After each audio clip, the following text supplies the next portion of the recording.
आणि हसता हसता प्रश्न केला, राजे पळून जात होतात काय? शिवाजी काशीदांनी उत्तर दिलं, शिवाजी महाराजांनी शिवाजी काशीदांनी उत्तर दिलं, जमलं तर पाहू म्हटलं. मग काय झालं? जमलं नाही. तितक्यात एक सेनापती कानामध्ये होऊन सांगतो, उजून दगा झाला, शिवाजी पळाला, शिवाजी पळाला, शिवाजी पळाला. तिकडे तिकडे एकच गोंधळ उडाला. संतापाने लाल बुंद झालेल्या क्षितिज जॉर्जची तलवार उपसली गेली. कोणत्याच क्षणी मरणाला सामोरं जावं लागणार याची खात्री असताना सुद्धा शिवाजी काशीदांच्या तोंडून उद्गार बाहेर पडले, अरे सोंगातला शिवा झाला म्हणून काय तो पालथा पडेल काय? राजे मुद्रा म्हणत हसत हसत शिवाजी काशीदांनी प्राण सोडला. हे स्वराज्य उभं राहिलं ना, ते शिवाजी काशीदांसारख्या एकनिष्ठ मावळ्यांच्या रक्तांच्या थेंबातून उभं राहिलं.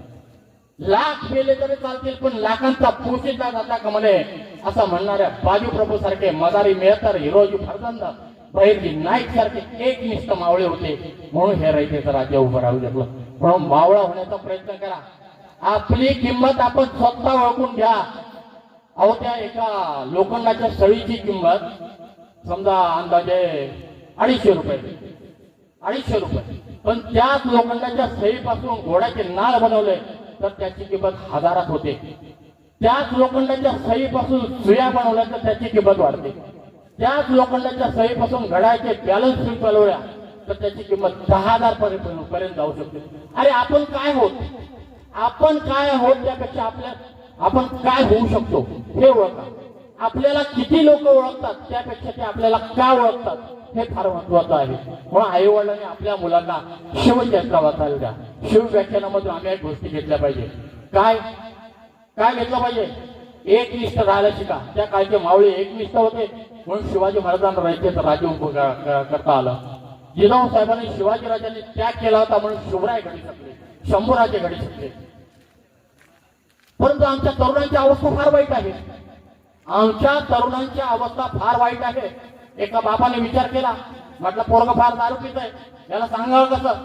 म्हटलं सांगून पाहू. सांगून पाहिलं, काय फरक पडायला तयार नाही. म्हटलं समजावून सांगू. समजावून पाहिलं, काही फरक पडायला तयार नाही. म्हटलं काही नाही. आताच्या पोरांना प्रॅक्टिकल लवकर कळतं, त्याला प्रॅक्टिकलच दाखवू. त्याने पोराचा हात धरला आणि घरामध्ये नेलं आणि मध्यभागी खुर्ची ठेवली. पोराला खुर्चीत बसवलं. 2 बादल्या भरून आणल्या. एका बादलीत पाणी होतं, एका बादलीत दारू होती. दोन्ही बादल्या पोराच्या समोर ठेवल्या. मधोमध पोराला बसवलं खुर्चीत. बाहेर जाऊन एक गाढव घेऊन आला. ते गाढव हातात धरलं. पहिल्यांदा दारूच्या बादलीजवळ नेलं. त्या दारूच्या बादलीजवळ त्या गाढवाने त्या दारूच्या बादलीचा वास घेतला. पटकन असं मुंडकं फिरवलं. पटापट चालत दुसऱ्या बादलीजवळ गेला. त्यात पाहिलं पाणी होतं. त्याचा वास घेतला. घटाघट पाणी प्यायला बाहेर निघून गेला. त्यानंतर बापाने प्रश्न केला, सांग रे बाळा, आता ह्या गाढवापासून तू काय शिकला की नाही? पोराने उत्तर दिलं, बाबा शिकलो ना. काय शिकला? जो दारू पित नाही तो गाढव असतो. असे आमचे तरुण. नशीब हे तरुण त्या काळी नव्हते, तर हे तरुण असे तरुण तकबक टोकावून फेकून द्यावे लागले असते. वेस्टर्नच्या धुमाकुळामध्ये तरुणांमध्ये स्पर्धा आहे. मरणाच्या दारात प्रत्येक जण उभा आहे. अमेरिकेच्या बोस्टन विद्यापीठामध्ये शिवाजी द मॅनेजमेंट गुरु हा 100 मार्काचा पेपर घेतला जातो. आदर्श राजा कसा असावा याच्यावरती 1 तास अर्धा तास लेक्चर घेतले जातात. आपलं हे दुर्दैव, ही फार मोठी शोकांतिका आहे. आमच्या शिवाजी महाराजांचा इतिहास अमेरिकेपर्यंत पोहोचला, परंतु आमच्याच राजांचा इतिहास आज आमच्याकडे पुसण्याचा प्रयत्न जास्त केला जातो. म्हणून खरं शिवचरित्र वाचा आणि त्याप्रमाणे शिवचरित्र वाचा आणि त्यामधून शिवचरित्रामधून जे खरं आहे ते घेतल्यानंतर निश्चित आपलं मस्तक सुधारल्याशिवाय राहत नाही. डॉक्टर बाबासाहेब आंबेडकर सांगतात, जो कोण अपना इतिहास नहीं जानते वो अपना भविष्य निर्माण नहीं कर सकते. जे माणसं आपला इतिहास जाणत नाही तो भविष्य निर्माण करू शकत नाही. म्हणून आपला इतिहास जाणून घ्या, त्या इतिहासाप्रमाणे वागा, विज्ञानवादी बना, इतिहास अभ्यासा, खरा इतिहास आचरणामध्ये आणा. शिवचरित्रामधून जे घेण्यासारखे ते घ्या. जे शक्य आहे ते गुण स्वतःमध्ये निर्माण करा. आणि महिला मंडळींनी सुद्धा इकडे लक्ष द्या. महिला मंडळींनी सुद्धा एकच गोष्ट लक्षात घ्या, मी जी मुलं निर्माण केलेली आहेत, पैदा केलेली आहेत, मुलगा असो मुलगी असो, त्यांना मी असे संस्कार देईन. निश्चित शिवरायांचा मावळा म्हणण्याशिवाय राहणार नाही. असे संस्कार आपल्या मुलामुलींना द्या. त्यासाठी स्वतः खऱ्या अर्थाने खरा इतिहास, शंभूराजांचा, शिवाजी राजांचा खरा इतिहास होता तो आचरणामध्ये आणा. इंद्रायणी काठी रक्ताच्या धारा कोणी सांडल्या? इंद्रायणी काठी रक्ताच्या धारा कोणी सांडल्या? कोल्हापूरच्या वेदना कुणीच का नाही मांडल्या? अरे होता तो असा एकच छावा मराठ्यांचा, ज्यांच्या नशिबी ताज आला जरी काठ्यांचा, तरीही डगमगला नाही, तरीही डगमगला नाही, काळच्या समोर तगला नाही. अरे जातीसाठी नाही मातीसाठी लढला रण धुरंधर, जिथे जन्मला शिवपुत्र ओरडून सांगतो आजही पुरंदर.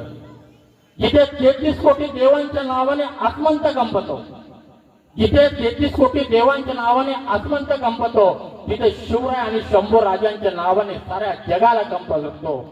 हे पटणार नाही फितुरांना, हे पटणार नाही फितुरांना, पण दाराच्या बाहेर बांधून ठेवलं आम्ही कुत्र्यांना. अरे ओरडाल किती रे, ओरडाल किती रे जाती धर्माच्या नावानं? कधी वाचणार खरा इतिहास जो लिहून ठेवलाय आपल्या सर्वांच्या बापानं, जो लिहून ठेवलाय आपल्या सर्वांच्या बापानं. म्हणून खरंच शिवचरित्र अभ्यासा आणि त्याप्रमाणे गुण अंगीकारायला शिका. असो जास्त बोलणार नाहीच. आज या ठिकाणी आपल्या साहित्यकार मित्रमंडळ गोळेगावच्या वतीने शिवजयंतीचं आयोजन करण्यात आलं. सकाळी मला वाटतं महाराजांची मिरवणूक काढण्यात आली. तसेच वेगवेगळ्या क्षेत्रामध्ये उल्लेखनीय कामगिरी करणाऱ्या मंडळांचे या ठिकाणी सन्मान होणारच आहे. अतिशय चांगल्या प्रकारचा उपक्रम या साहित्यकार मित्रमंडळाच्या वतीने राबवण्यात आला.